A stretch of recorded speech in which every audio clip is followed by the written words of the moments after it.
What is up, guys? In today's video, I'm going to be going over some low-key loot spots that should make it easier for you to win in Fortnite Chapter 7. As always, if you guys do enjoy this video, find it helpful, informative, or interesting, remember to give it a like, subscribe if you'd like to see more, comment down below where your favorite place to land has been so far this season, and if you guys would like to use my code in the shop when getting anything, it is EvolveJake, just like my channel name is, and it is underneath the webcam at all times. So with a lot of these lesser known spots, you're trading off the amount of loot you get, or maybe, you know, where you are on the map, for what should be a less contested, easier, you know, start to your match.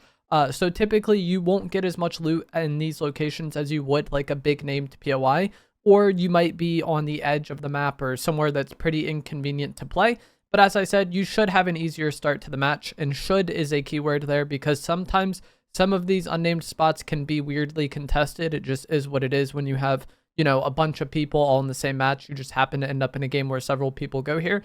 But on average, these locations should be less contested. And even if you get a bit less loot, you maybe can get timing to loot another POI, find players to eliminate during the course of the game.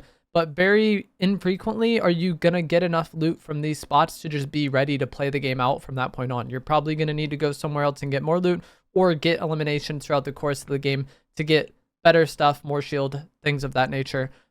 So keep that in mind. The first spot we're going to talk about, I think, is really good. And this one actually does have enough loot, I think, to be on par with some of the named POIs. So this is a snow base on the top of the map, and there is 19 potential chest spawns here, and the loot is pretty densely packed. So 19 is not an absurd amount when you compare it to some of the named POIs. But a lot of the named POIs, the loot is very spread out, whereas this is just like kind of a cluster of buildings, essentially, so you can loot it pretty quickly. There's 7 total slurp barrels here, meaning you can save some of the shield items you find. And this is on the edge of the map, so that's one of the main downsides of it, is that, it's on the edge of the map. But that isn't as much of a problem as it traditionally would be, because there's several launch pads in this area that you can use to just rotate out of, or pad to other pads in the area and then keep padding. And then since you are on top of a mountain, if you launch pad from up here and kind of glide towards the more center of the map, you're going to get decently far off just a single launch pad, because you're starting from such a high altitude to begin with. So some of the traditional downsides of an unnamed location really aren't that relevant here. There are several chests in the area around this spot, but they're spread out to the point where you really wouldn't want to go for that. But what is interesting is on the bottom side of the mountain, there's actually 2 separate loot spots on the bottom of the hill on the north edge of the map, and both of these locations have a fair amount of loot.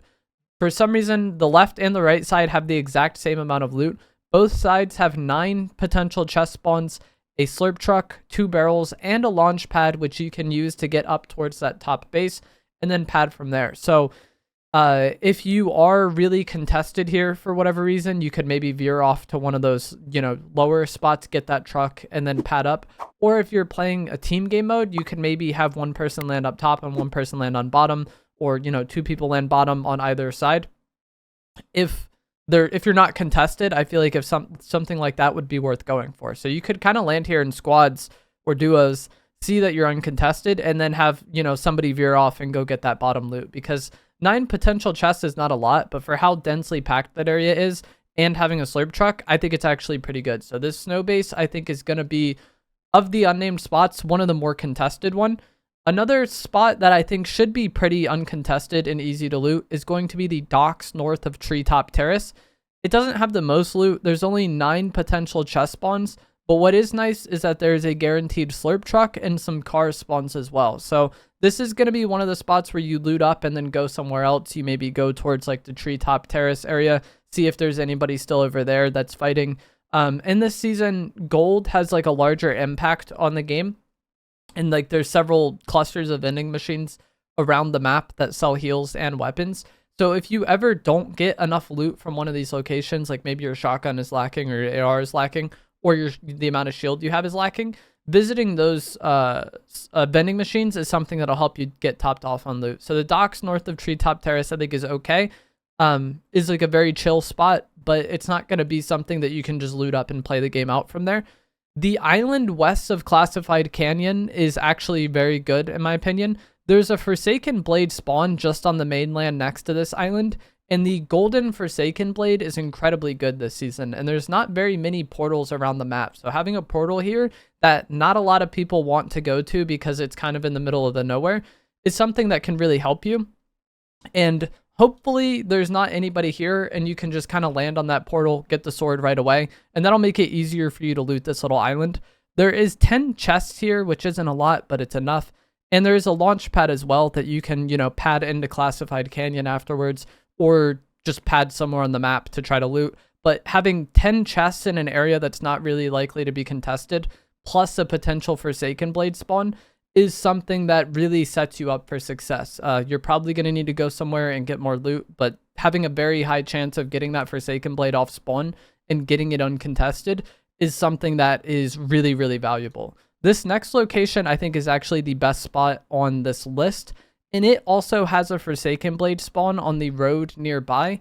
With these Forsaken blade spawns, I typically don't like landing on things like this, but there's so few katanas on the map that it probably is worth landing for if you have an okay drop for it.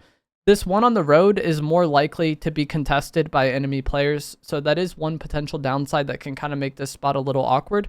But once you get the sword, you can go to the pause N, and there's 12 potential chest spawns on this building, and there's actually a special drawer that can be opened, which is better than a rare chest, and it's guaranteed. So it's basically like 2 rare chests in one, from my understanding.